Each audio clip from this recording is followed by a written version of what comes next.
다음은 대담입니다. 잘 듣고 물음에 답하십시오. 2번 읽겠습니다. 의료 산업은 새롭게 주목받고 있는 전략 분야로 최근 여러 선진국에서도 많은 관심을 보이고 있습니다. 우리나라도 앞으로 이에 대해 많은 관심을 가져야 할 텐데요. 우리나라의 의료 산업 현황은 어떻습니까, 박사님? 의사의 국제 경쟁력은 중상위권이지만 의료 서비스 산업의 경쟁력은 다른 국가들에 비해 상당히 낮은 위치에 있습니다. 의료 서비스 산업의 경쟁력이 낮은 이유는 현행 법규에서 의료 산업이 비영리 산업으로 되어 있어서 투자를 적극적으로 하지 않기 때문입니다. 투자가 활발해져야 의료관광, 요양 같은 의료 서비스 산업을 육성할 수 있는데 말이죠. 의료 산업이 서비스 산업으로 바뀌면 투자가 늘고, 그럼 이에 따른 경쟁력이 높아져서 결국에는 많은 사람들이 첨단 의료 기술의 혜택을 누릴 수 있습니다. 게다가 국내 병원의 해외 진출이 가능해져서 의료 산업으로 많은 수익을 얻을 수 있습니다. 다시 들으십시오. 의료 산업은 새롭게 주목받고 있는 전략 분야로 최근 여러 선진국에서도 많은 관심을 보이고 있습니다. 우리나라도 앞으로 이에 대해 많은 관심을 가져야 할 텐데요. 우리나라의 의료 산업 현황은 어떻습니까, 박사님? 의사의 국제 경쟁력은 중상위권이지만 의료 서비스 산업의 경쟁력은 다른 국가들에 비해 상당히 낮은 위치에 있습니다. 의료 서비스 산업의 경쟁력이 낮은 이유는 현행 법규에서 의료 산업이 비영리 산업으로 되어 있어서 투자를 적극적으로 하지 않기 때문입니다. 투자가 활발해져야 의료관광, 요양 같은 의료 서비스 산업을 육성할 수 있는데 말이죠. 의료 산업이 서비스 산업으로 바뀌면 투자가 늘고, 그럼 이에 따른 경쟁력이 높아져서 결국에는 많은 사람들이 첨단 의료 기술의 혜택을 누릴 수 있습니다. 게다가 국내 병원의 해외 진출이 가능해져서 의료 산업으로 많은 수익을 얻을 수 있습니다. 47번 48번 다시 들으십시오. 의료 산업은 새롭게 주목받고 있는 전략 분야로 최근 여러 선진국에서도 많은 관심을 보이고 있습니다. 우리나라도 앞으로 이에 대해 많은 관심을 가져야 할 텐데요. 우리나라의 의료 산업 현황은 어떻습니까, 박사님?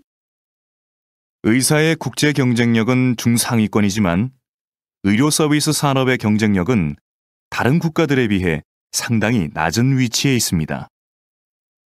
의료 서비스 산업의 경쟁력이 낮은 이유는 현행 법규에서 의료 산업이 비영리 산업으로 되어 있어서 투자를 적극적으로 하지 않기 때문입니다. 투자가 활발해져야 의료관광, 요양 같은 의료 서비스 산업을 육성할 수 있는데 말이죠. 의료 산업이 서비스 산업으로 바뀌면 투자가 늘고, 그럼 이에 따른 경쟁력이 높아져서 결국에는 많은 사람들이 첨단 의료 기술의 혜택을 누릴 수 있습니다. 게다가 국내 병원의 해외 진출이 가능해져서 의료 산업으로 많은 수익을 얻을 수 있습니다.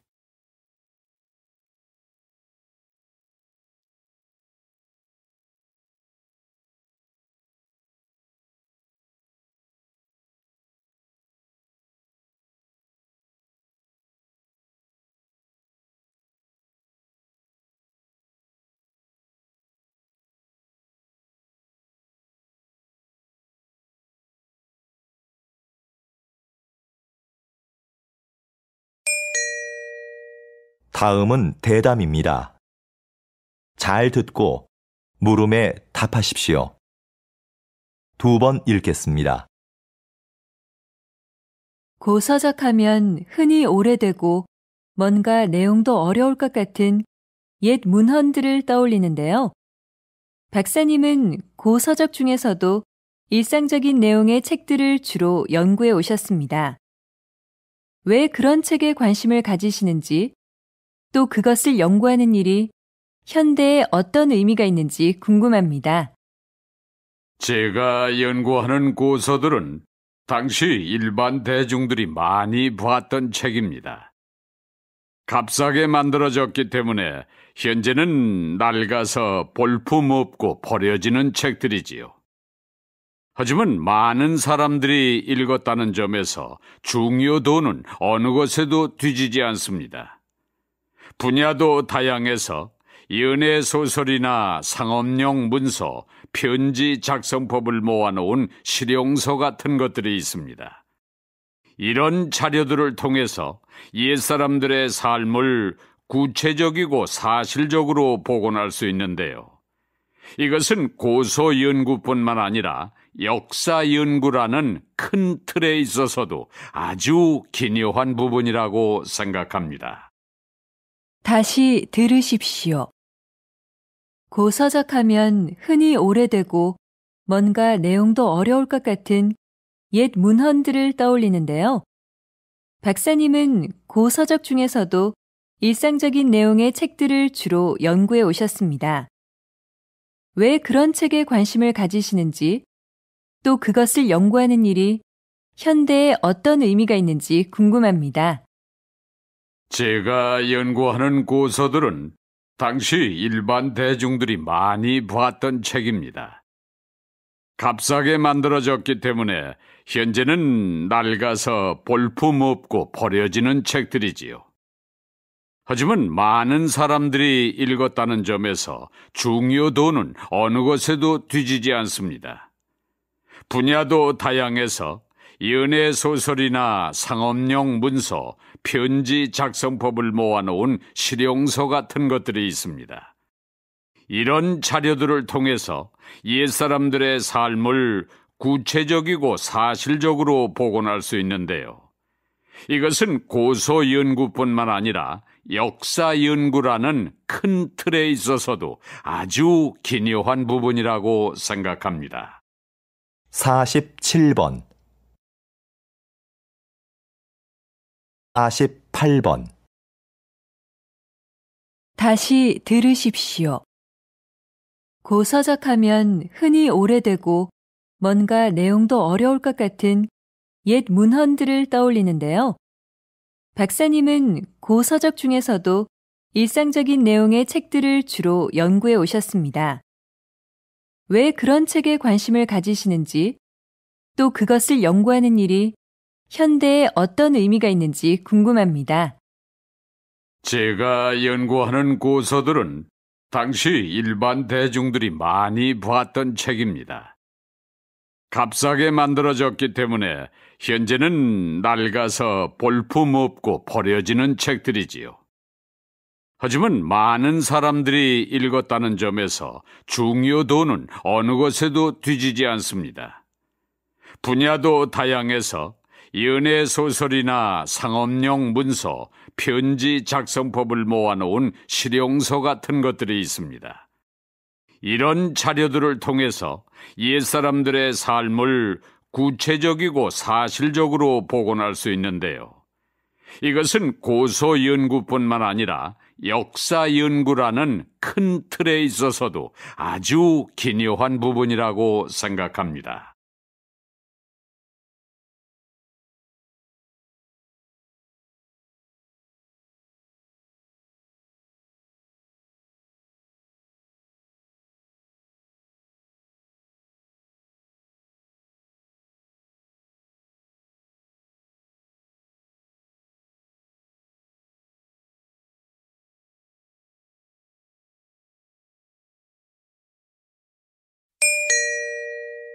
다음은 대담입니다. 잘 듣고 물음에 답하십시오. 2번 읽겠습니다. 장애를 딛고 평생을 장애인의 권익을 위해 살아오신 황현대 선생님을 모시고 말씀 나눠보겠습니다. 이번 장애인 올림픽에서도 선생님의 이름을 딴 황현대 상이 시상되었는데요. 먼저 여기에 대해 간단하게 말씀해 주시죠. 벌써 20년이 되었는데요. 제 이름을 딴 상을 시상하는 게 아직도 익숙하지 않습니다. 제가 거창한 일을 했다고 생각하지는 않고요. 다만 우리 장인 스스로 한 사람의 당당한 사회 구성원으로 제 몫을 다하기를 바랐을 뿐입니다. 이 상은 장애를 극복하려는 의지를 가장 잘 보여준 선수에게 주고 있는데요. 고맙게도 지금까지는 수상자들이 제 기대 이상으로 사회에서 당당하게 자리를 잡았습니다. 그 점을 항상 고맙게 생각합니다. 다시 들으십시오.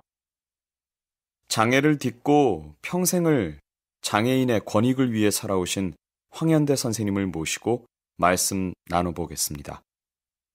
이번 장애인 올림픽에서도 선생님의 이름을 딴 황현대 상이 시상되었는데요. 먼저 여기에 대해 간단하게 말씀해 주시죠. 벌써 20년이 되었는데요. 제 이름을 딴 상을 시상하는 게 아직도 익숙하지 않습니다.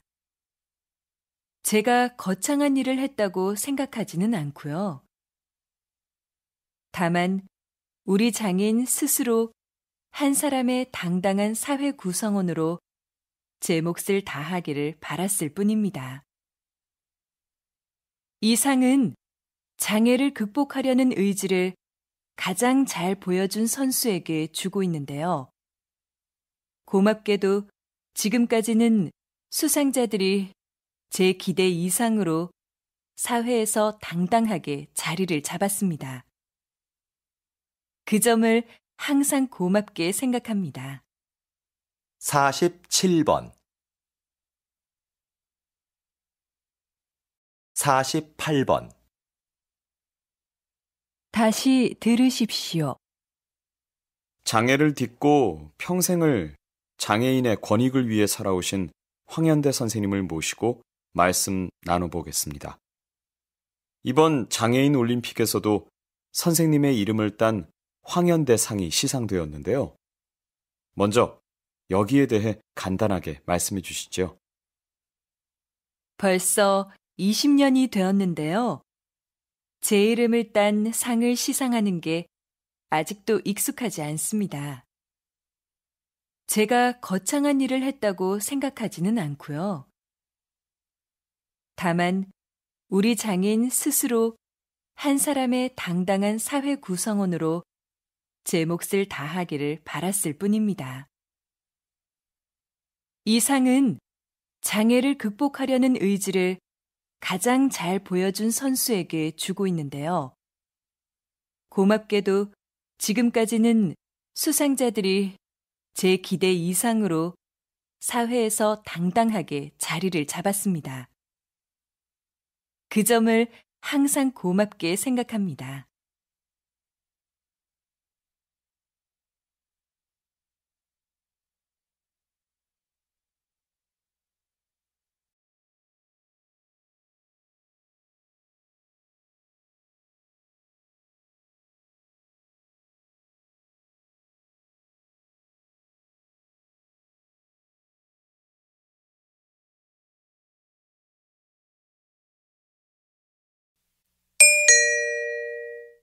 다음은 대담입니다. 잘 듣고 물음에 답하십시오. 2번 읽겠습니다. 우리 시가 그동안 성공적으로 치렀던 다양한 국제 행사는 지역 발전의 원동력이었습니다. 그 행사들을 준비하면서 풍부한 도시 기반 시설을 갖출 수 있었죠. 우리 시의 인지도도 높일 수 있었고요. 거기에다 이번 국제 박람회까지 개최하게 된다면 우리 시는 세계적인 도시로 우뚝 설 수 있을 텐데요. 어떻게 하면 우리 시가 박람회 개최 도시로 선정될 수 있을까요? 박람회를 유치하기 위해서는 기존과 다른 목적을 설정해야 한다고 봅니다. 과거에는 박람회의 목적을 기반 시설 확충이나 도시 홍보에 두었는데요. 이제는 박람회가 소통과 축제의 장이 되도록 해야 합니다. 초창기의 박람회는 모두가 즐길 수 있는 하나의 재미있는 축제였어요. 다시 초기 박람회의 의미를 찾아야 합니다.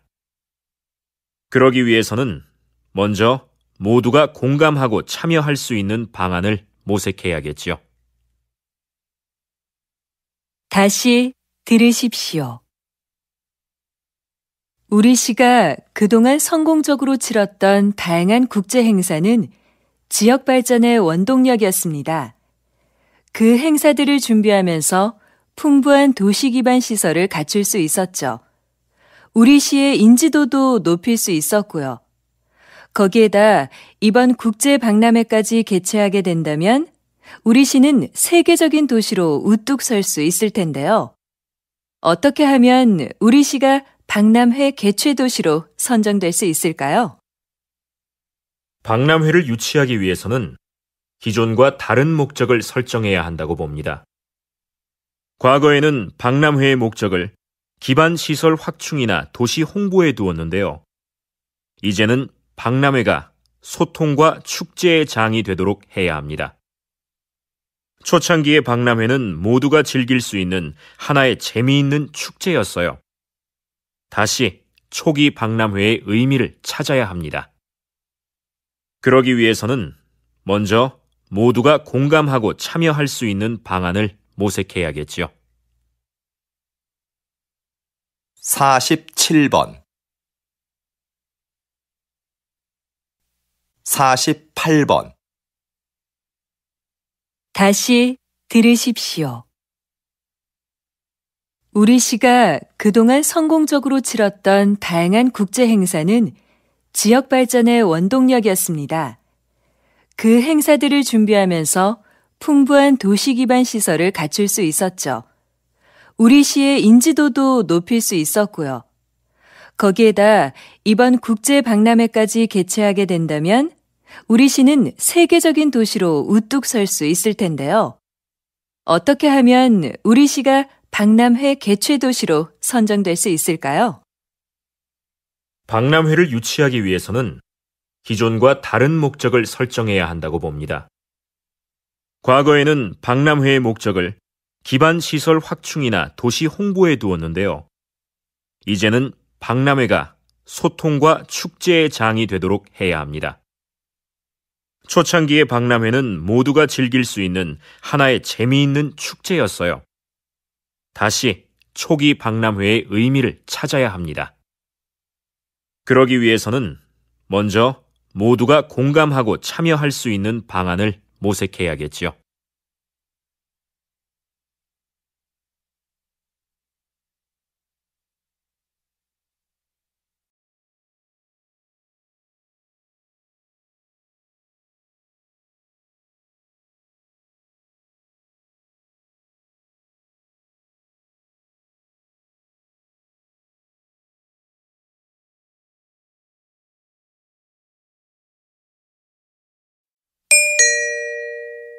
다음은 대담입니다. 잘 듣고 물음에 답하십시오. 2번 읽겠습니다. 전통 공예를 발전시키기 위해서 전승자들을 육성하고 보호하는 새로운 정책이 필요하다는 의견이 많은데요. 어떻게 생각하십니까? 지금까지의 정책은 주요 전승자들을 인간 문화재로 지정하고 그분들이 제자를 1대1로 교육해 전통 공예를 이어나가는 것이었습니다. 그런데 이런 방식은 전승 종목이 사유화될 우려가 있을 뿐더러 요즘 젊은이들이 별로 선호하지 않는다는 단점이 있었죠. 그래서 좀 더 새로운 전승 정책이 필요하다고 봅니다. 예를 들면 대학의 전통 공예 관련 강의를 개설하고 거기에 예산과 인력을 지원하는 겁니다. 전승자들이 대학에 출강하고 연구에 참여하면서 개방적으로 인재를 양성하는 거죠. 그리고 전승자들의 작품을 정부가 인증해 주는 겁니다. 다시 들으십시오. 전통 공예를 발전시키기 위해서 전승자들을 육성하고 보호하는 새로운 정책이 필요하다는 의견이 많은데요. 어떻게 생각하십니까? 지금까지의 정책은 주요 전승자들을 인간 문화재로 지정하고 그분들이 제자를 1대1로 교육해 전통 공예를 이어나가는 것이었습니다. 그런데 이런 방식은 전승 종목이 사유화될 우려가 있을 뿐더러 요즘 젊은이들이 별로 선호하지 않는다는 단점이 있었죠. 그래서 좀 더 새로운 전승 정책이 필요하다고 봅니다. 예를 들면 대학의 전통 공예 관련 강의를 개설하고 거기에 예산과 인력을 지원하는 겁니다. 전승자들이 대학에 출강하고 연구에 참여하면서 개방적으로 인재를 양성하는 거죠. 그리고 전승자들의 작품을 정부가 인증해 주는 겁니다. 47번 48번 다시 들으십시오. 전통 공예를 발전시키기 위해서 전승자들을 육성하고 보호하는 새로운 정책이 필요하다는 의견이 많은데요. 어떻게 생각하십니까? 지금까지의 정책은 주요 전승자들을 인간 문화재로 지정하고 그분들이 제자를 1대1로 교육해 전통 공예를 이어나가는 것이었습니다. 그런데 이런 방식은 전승 종목이 사유화될 우려가 있을 뿐더러 요즘 젊은이들이 별로 선호하지 않는다는 단점이 있었죠. 그래서 좀 더 새로운 전승 정책이 필요하다고 봅니다. 예를 들면 대학의 전통 공예 관련 강의를 개설하고 거기에 예산과 인력을 지원하는 겁니다. 전승자들이 대학에 출강하고 연구에 참여하면서 개방적으로 인재를 양성하는 거죠. 그리고 전승자들의 작품을 정부가 인증해 주는 겁니다.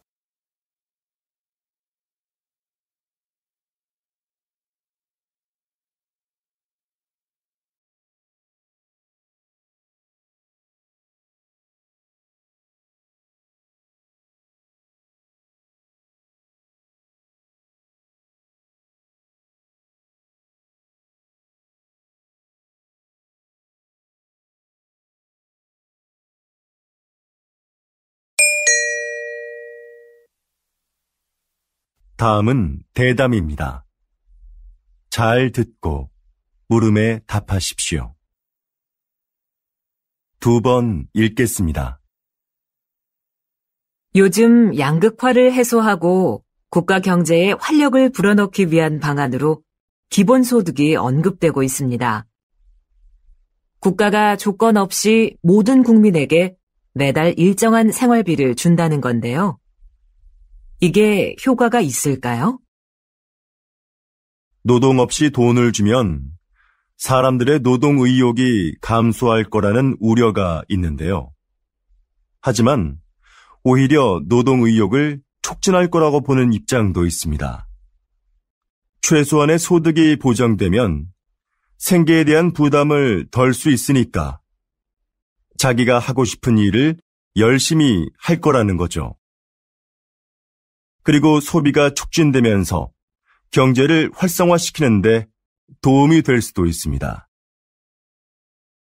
최근 국가 단위로는 최초로 기본소득 실험을 진행하고 있는 나라가 있는데요. 이 실험이 인간의 게으른 본성을 확인하는 계기가 될지, 새로운 복지 모델을 찾는 계기가 될지 결과를 지켜봐야 할 것 같습니다. 다시 들으십시오. 요즘 양극화를 해소하고 국가 경제에 활력을 불어넣기 위한 방안으로 기본소득이 언급되고 있습니다. 국가가 조건 없이 모든 국민에게 매달 일정한 생활비를 준다는 건데요. 이게 효과가 있을까요?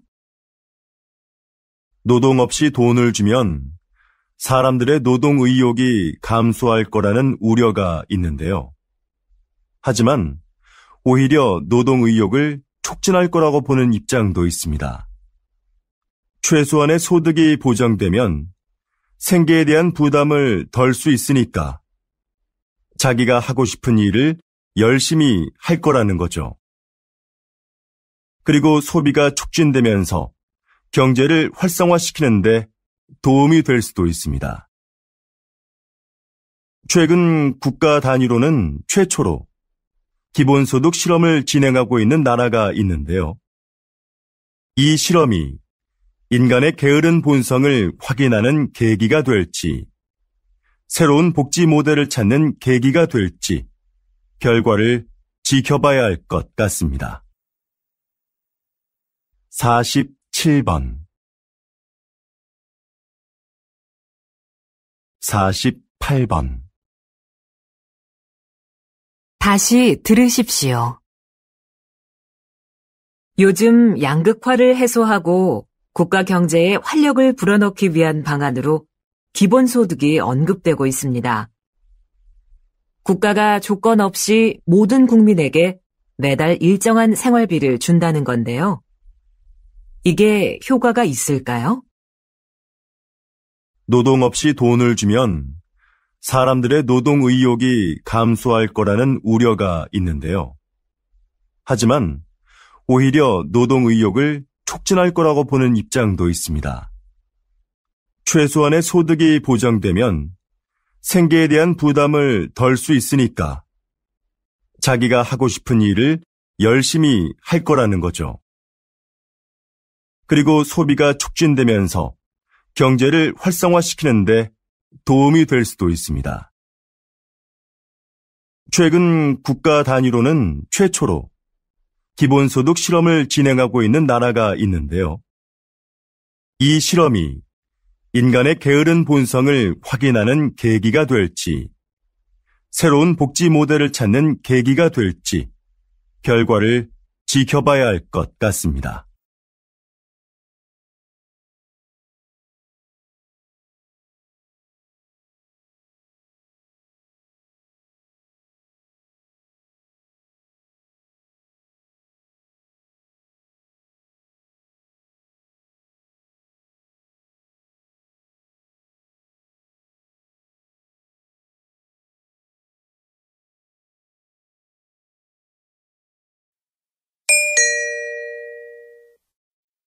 다음은 대담입니다. 잘 듣고 물음에 답하십시오. 2번 읽겠습니다. 인구 문제 해결을 위해 적정 인구부터 논의해야 한다는 것이군요. 네. 적정 인구란 사회의 규모와 경제적인 면에서 가장 바람직한 인구 수준을 말하는데요. 적정 인구 규모가 정해져야 그에 따른 인구 대책을 세울 수 있게 됩니다. 적정 인구는 일반적으로 사람들이 소비하는 자원의 요구량 또는 자원 생산에 필요한 땅 면적을 고려해 계산하는데요. 어떤 삶의 질과 방식으로 사느냐에 따라 요구되는 자원이 다르기 때문에 나라마다 적정 인구의 판정 기준에 차이가 있습니다. 따라서 적정 인구를 계산할 때는 국민들의 삶의 질도 함께 고려해야 합니다. 다시 들으십시오. 인구 문제 해결을 위해 적정 인구부터 논의해야 한다는 것이군요. 네. 적정 인구란 사회의 규모와 경제적인 면에서 가장 바람직한 인구 수준을 말하는데요.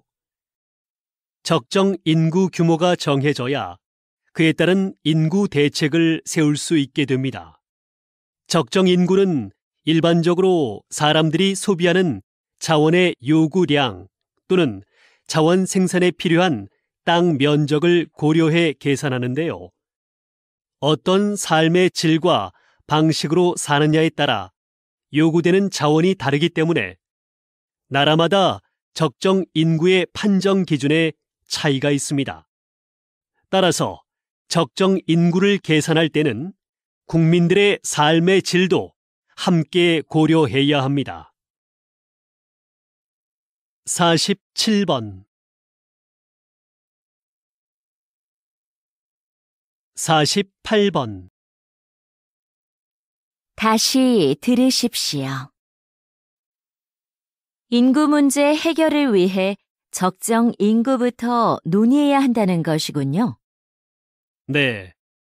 적정 인구란 사회의 규모와 경제적인 면에서 가장 바람직한 인구 수준을 말하는데요. 적정 인구 규모가 정해져야 그에 따른 인구 대책을 세울 수 있게 됩니다. 적정 인구는 일반적으로 사람들이 소비하는 자원의 요구량 또는 자원 생산에 필요한 땅 면적을 고려해 계산하는데요.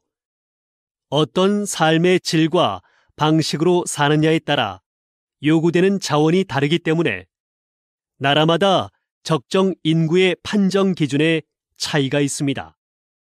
따라서 적정 인구를 계산할 때는 국민들의 삶의 질도 함께 고려해야 합니다.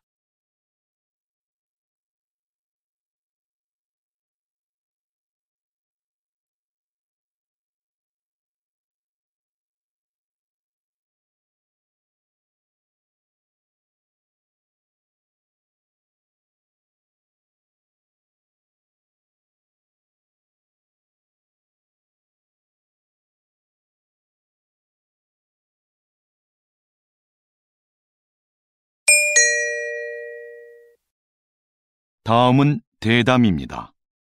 잘 듣고 물음에 답하십시오. 2번 읽겠습니다. 국가 지점 번호라. 저는 좀 생소한데요. 이미 시행 중인 제도라고요? 네. 국가 지점번호 제도는 조난이 발생했을 때 그 위치를 정확하게 알 수 있도록 지역마다 번호를 부여하고 표지판을 설치하는 것입니다. 이 제도는 2013년부터 신속한 구조를 목적으로 시행이 되었는데요. 아직까지도 표지판이 설치되지 않은 지역이 많고 잘 알려지지도 않았습니다. 이는 실제 수행을 담당해야 할 지방자치단체들이 업무의 책임을 분명히 하지 않고 예산 부족을 핑계로 설치를 미루고 있기 때문인데요.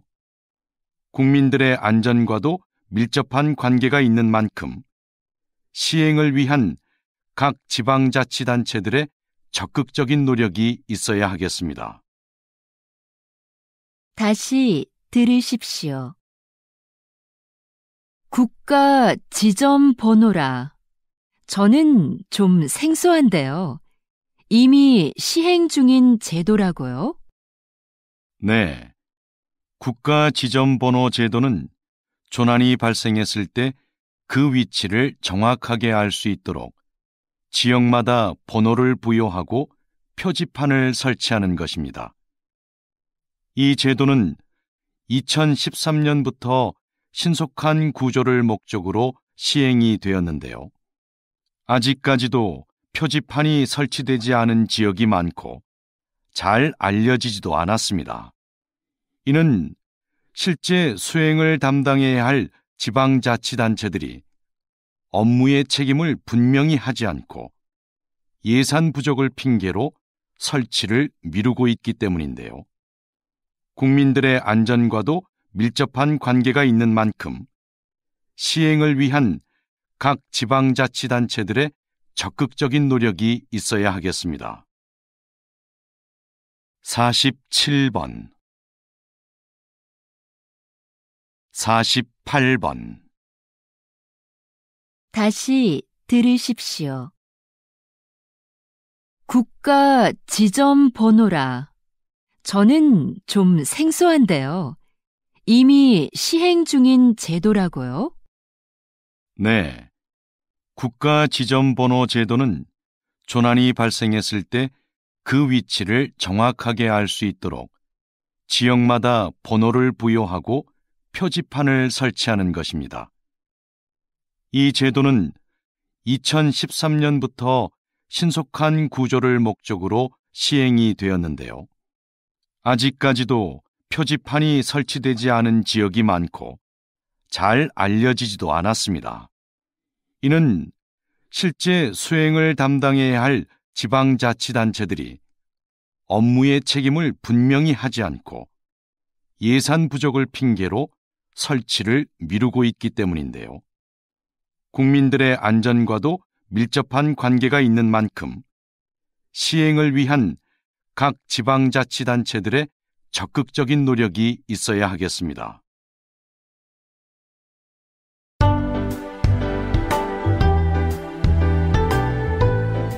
수고하셨습니다. 듣기 시험이 끝났습니다.